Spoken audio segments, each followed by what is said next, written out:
Il est célébré le 30 juillet de chaque année, la journée mondiale contre le trafic des personnes. Pour marquer la célébration de cette année 2022, la conférence des églises de toute l'Afrique a organisé à Lomé un webinaire axé sur le thème « Traite des êtres humains » ont cité le gouvernement à faire des actions. C'est la journée internationale contre la traite des êtres humains ou bien le trafic des personnes. C'est une résultante de la migration irrégulière. Et comme la migration irrégulière fait partie des piliers programmatiques de la conférence des églises de toute l'Afrique, le 30 juillet est toujours marqué par une activité quelconque. Et pour cette année, nous avons choisi d'avoir une activité hybride. Ça voudrait dire que nous avons les chefs d'église et les acteurs de la société civile qui ont participé en présentiel, mais nous avons ceux un peu partout du continent qui ont aussi participé en ligne. En fait, nous avons essayé de réfléchir encore une fois sur ce qui a déjà été fait dans la lutte pour prévenir le trafic des personnes, mais de voir maintenant qu'est-ce qui reste encore à faire et quelle est la feuille de route que nous pouvons mettre en place pour nous assurer que la lutte que nous faisons a assez d'impact et que nous réduisons le nombre de nos jeunes, surtout nos femmes, qui se lancent dans cette activité de migration irrégulière et qui au finish se voient trafiquer ou bien sont pris au piège de la traite des personnes et de l'esclavage moderne. Ce webinaire a réuni les membres de la CETA et plusieurs organisations de la société civile. Au cœur des débats, la question de la traite des personnes liées à l'immigration. Un accent particulier est mis sur l'agenda 2063. Nous sommes sentis interpellés à contribuer, à participer à ces ateliers qui se font comme celui d'aujourd'hui. Là, je suis venu avec un autre collègue de l'organisation. Nous avons eu un temps très riche parce que les présentations sur les causes de ces migrations, les présentations sur les actions préventives, c'est des choses que nous avons trouvées importantes et que nous devons communiquer aussi. Les causes sont nombreuses, mais nous sommes conscients qu'il y a du travail à faire et que nous devons aussi sensibiliser nos différentes cibles, notamment les jeunes et aussi les acteurs avec qui nous travaillons. Nous avions débattu un peu ce matin des différentes causes de la migration irrégulière et également du trafic des personnes. Nous avons noté dans les causes que un des éléments, c'est la corruption. Parce que le système dans lequel les jeunes là vivent, le système est corrompu, ils voient des leaders ou bien ils voient des responsables qui n'arrivent pas à respecter les normes et les procédures établies. Donc du coup, ils se demandent pourquoi bon vivre dans un tel environnement. Ils voient également que les opportunités manquent dans le cadre, dans le milieu où ils vivent. Donc pour eux, le meilleur est ailleurs, pas ici. Pour eux, la verdure est ailleurs, pas ici. Donc du coup, ils pensent et ils font les analyses, ils se disent que ici, rien ne marche. Ici, rien n'est prometteur. L'avenir n'est pas possible ici. Donc, ces raisonnements s'ajoutent à des trafiquants qui opèrent également dans ce même environnement. Des gens qui sont dans le trafic de personnes, des gens qui leur font de faux papiers, des gens qui leur promettent l'avenir meilleur hors de ce contexte.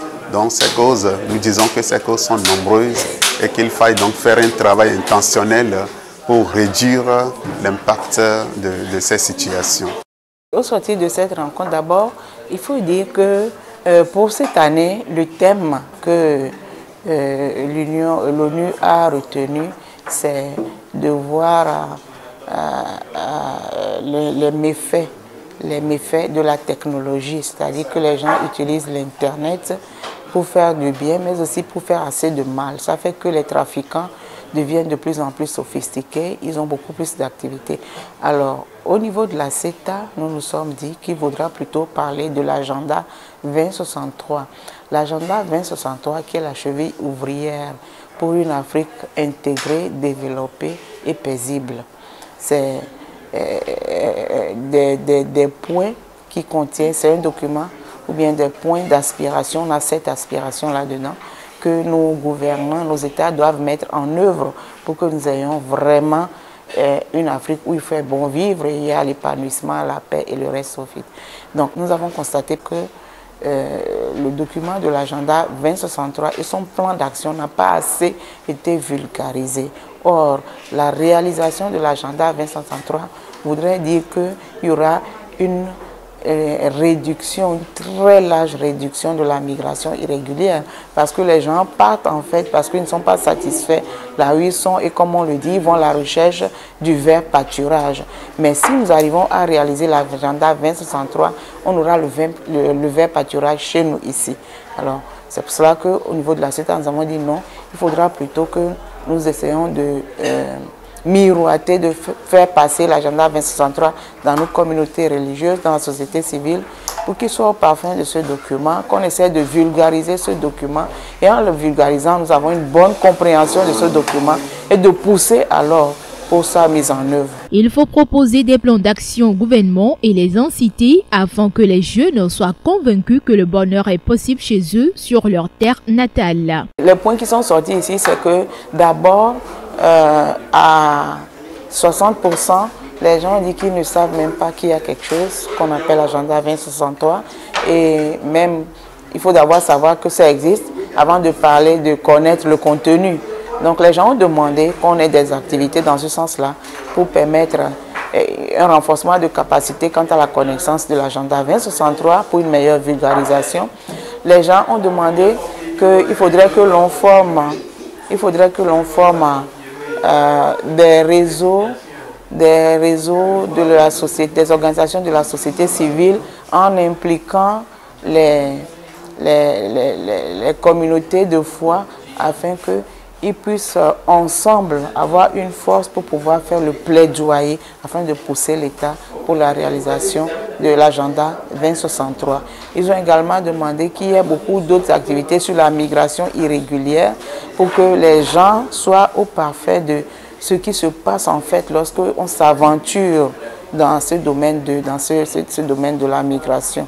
Donc c'est important qu'on ait des activités au niveau de la base pour que les gens comprennent que, attention, quand on fait la migration irrégulière, il y a des conséquences très néfastes. Et deux autres points qui sont ressortis, c'est que les gens ont demandé qu'on ait un manuel de témoignage où on recueille le témoignage des survivants, et comment ils sont, ce qui leur est arrivé en chemin, comment ils ont fait pour revenir, quand ils sont revenus, qu'est-ce qu'ils deviennent. En tout cas, un recueil de témoignages des survivants. Et maintenant, on a demandé qu'il y ait également un manuel dans lequel on a toutes les informations possibles concernant la migration, que ce soit régulière, irrégulière. Il faudrait que nos frères, nos soeurs, tout le monde soit informé sur les moyens qu'il faut mettre à disposition, les voies à suivre, les faut faire et les ne faut pas faire pour qu'au chemin, lorsqu'on est en train de faire une migration, qu'au finish, ça ne devient pas irrégulière et que nous ne soyons pas trafiqués.